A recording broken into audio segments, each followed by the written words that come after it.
নমস্কার বন্ধুরা, welcome to my channel the creative Sumita. বাঙালির 12 মাসে 13 পার্বণ, আর সেই 13 পার্বণের তালিকায় সবচেয়ে সুমধুর প্রিয় দিনটি হলো জামাই ষষ্ঠী।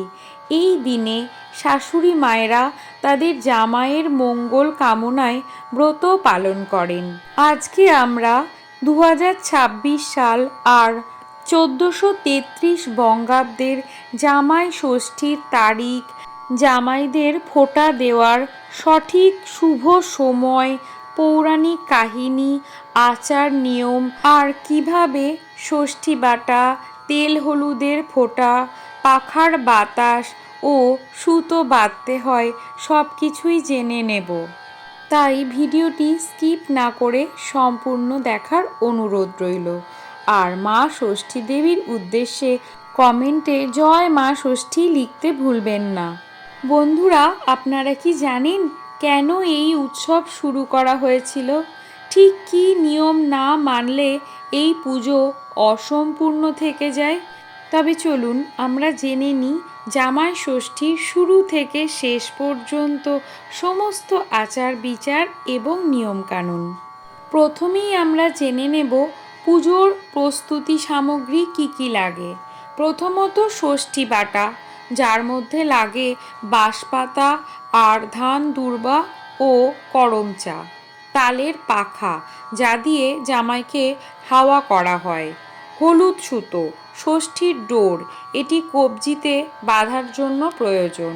5 রকমের ফল, আম, কাঁঠাল, লিচু, কালোজাম বা অন্যান্য যে কোনো মরশুমি ঋতুজ ফল। আর জামাইয়ের জন্য বা মেয়ের জন্য অবশ্যই নতুন বস্ত্র। এবার আমরা জেনে নেব মূল আচার আর নিয়মাবলী। প্রথমত সকালে স্নান সেরে শাশুড়ি মায়েরা পূজায় বসেন।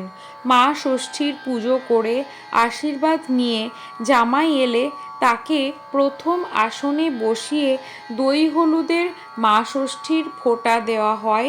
একে বলা হয় বরণ করা। তারপর একটি থালায় ধান দুর্বা করমচা নিয়ে জামাইয়ের মাথায় ছোঁয়ানো হয়। তারপর তালের পাখা দিয়ে জামাইকে হাওয়া করা হয়। এই সময় মায়েরা ছড়া কাটেন, ষষ্ঠী বাটা, করমচা বাটা, আমার জামাইয়ের কপালে ফোঁটা। তারপর ষষ্ঠী দেবীর পূজা করা 6 পাক ঘোরানো হলুদ সুতোটি জামাইয়ের ডান হাতে বেঁধে দেওয়া হয়। বিশ্বাস করা হয় এই সুতোটি জামাইকে সারা বছর বিপদ থেকে রক্ষা করবে। আর জামাইকে জলপান করানোর সময় 60-60 বলে মা ষষ্ঠীর আশীর্বাদ দেওয়া হয়। পুজোর পর জামাইকে প্রথমে ফল ও মিষ্টি দিয়ে মিষ্টিমুখ করানো হয়, বিশেষ করে আম আর মিষ্টি দই। এখন জেনে নেব পৌরাণিক কাহিনী আর গুরুত্ব। কেন মা ষষ্ঠীর এই ব্রত প্রচলিত হলো? অরণ্য ষষ্ঠীর কথা। এক ব্রাহ্মণীর 3 ছেলে 3 বউ। ছোট বউটি বড় লোভী। সে লুকিয়ে মাছ খায়, দুধ খায় আর বিড়ালের নামে দোষ দেয়। তাদের বাড়িতে একটি কালো বিড়াল ছিল, তার নামেই সে দোষ দিত। সেটি মা ষষ্ঠীর বাহন ছিল। তার নামে মিছে করে রোজ রোজ দোষ দেওয়ার কারণে বিড়ালটি মা ষষ্ঠীর কাছে গিয়ে বলল যে বউ কিন্তু রোজ খায় আর আমার নামে দোষ দেয়। কিছুদিন পরে ছোট বউ পোয়াতি হলো। দিন যায় মাস যায়, 10 মাস পর চাঁদের মতো একটি ছেলে হলো। রাতে ছেলে কোলে বউ শুয়ে আছে, সকালে উঠে দেখে ছেলে নেই। ছোট বউ কেঁদে কেটে আকুল হলো। সকালে আনাচে কানাচে খুঁজলেও কোথাও আর ছেলে পাওয়া গেল না। এমনি করে ক্রমে ক্রমে 7টি ছেলে আর একটি মেয়ে হলো, কিন্তু সবই হারিয়ে গেল। তখন সকলে বলতে লাগলো, তাই তো গো, এ কি আশ্চর্য, রোগ নেই বালাই নেই, ছেলে কোথায় যায়? তবে বউটা বোধহয় রাক্ষসী, রাতে ছেলেগুলিকে খেয়ে ফেলে, আবার সকালে লোক দেখানো মায়া কান্না কাঁদে। এমন মানুষ ঘরে রাখতে নেই বাপু, ওর বাতাস গায়ে লাগলেও দোষ হয়। এই সব কথা শুনে ছোট বউ আড়ালে আবডালে কান্নাকাটি করে দুঃখে দুঃখেই চলতে লাগলো। বিজন বনে বসে বসে সে শুধু মা ষষ্ঠীর দয়া ভিক্ষা চাইল। তিনি একদিন বৃদ্ধ ব্রাহ্মণীর বেশে এসে বলল, তুমি কে মা, কাঁদছো কেন? ছোট বউ তখনও শুধু কেঁদেই চলেছে। তোমার কি হয়েছে বাছা, বলো না, তুমি কাঁদছো কেন? ঘরে যাও, এক্ষুনি বাঘ ভাল্লুক খেয়ে ফেলবে, এই বনে ঘুরে বেরিও না। তখন ছোট বউ বলল, আমি বড় পাপিষ্ঠা, আমার 7 ছেলে 1 মেয়ে, একটিও নেই, সংসারে সকলে আমায় ঘেন্না করে, তাই এই বনে বসে বসে কাঁদছি, আর যন্ত্রণা সহ্য হয় না, বড় জ্বালায় জ্বলছি মা। তখন মা ষষ্ঠী বললেন, ও, বড় লুকিয়ে লুকিয়ে মাছ দুধ খেয়ে বেড়ালের নামে দোষ দিতিস, তাই তোর অমন হয়েছে। ছোট বউ তার পায়ের উপর আছাড় খেয়ে পড়ল। তুমি কে মা, আমায় বলতে হবে, আর আমার এই পাপের খণ্ডন তোমাকেই করতে হবে। তখন মা ষষ্ঠী বললেন, ওই পথের ধারে একটা পচা বেড়াল পড়ে আছে, 1 হাঁড়ি দই এনে তার গায়ে ঢেলে সেই দই চেটে চেটে হাঁড়িতে তুলে নিয়ে আসবি, তাহলে তোর ছেলেকে বাঁচিয়ে দেব। কি করে? ছোট বউ প্রাণের দায়ে 1 হাঁড়ি দই এনে নিজের দোষের প্রায়শ্চিত্ত করল। তখন মা ষষ্ঠীর দয়া হলো। তিনি বললেন, এই নাও বাছা তোমার ছেলেগুলি, ঘরে যাও, আর এই দইয়ের ফোঁটা সকলের কপালে দাও, আর চুরি করে খেয়ে বেড়ালের নামে কখনো দোষ দিও না, কারণ সে আমার বাহন।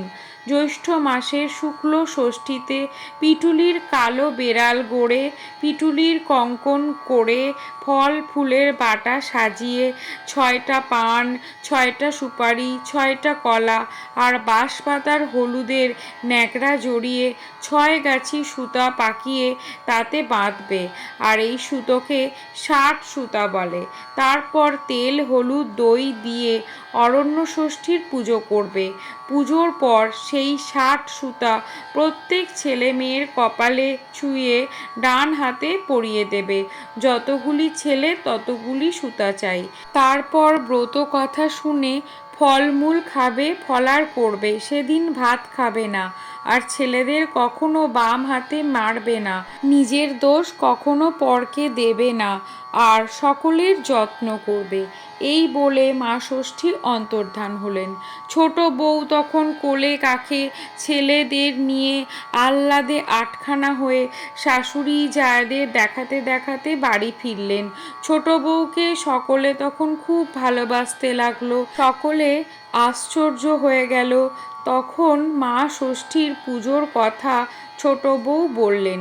ছেলে মেয়েদের বিয়ে হলো, তারপরেও জামাই এলে মা ষষ্ঠীর পুজো করে জ্যৈষ্ঠ মাসের ষষ্ঠীর দিন দইয়ের ফোঁটা দিয়ে, আম কাঁঠালের বাটা দিয়ে এই জামাই ষষ্ঠীর প্রচলন শুরু হলো।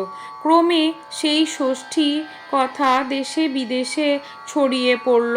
সকলে এই পুজো আস্তে আস্তে শুরু করলো। এভাবেই অরণ্য ষষ্ঠী অর্থাৎ জামাই ষষ্ঠীর প্রচলন হয়েছিল। এবার আমরা জেনে নেব কত তারিখে এবারের জামাই ষষ্ঠী। অর্থাৎ 2026 সালের 20শে জুন শনিবার জামাই ষষ্ঠী, বাংলার 1433 বঙ্গাব্দের 5ই আষাঢ়।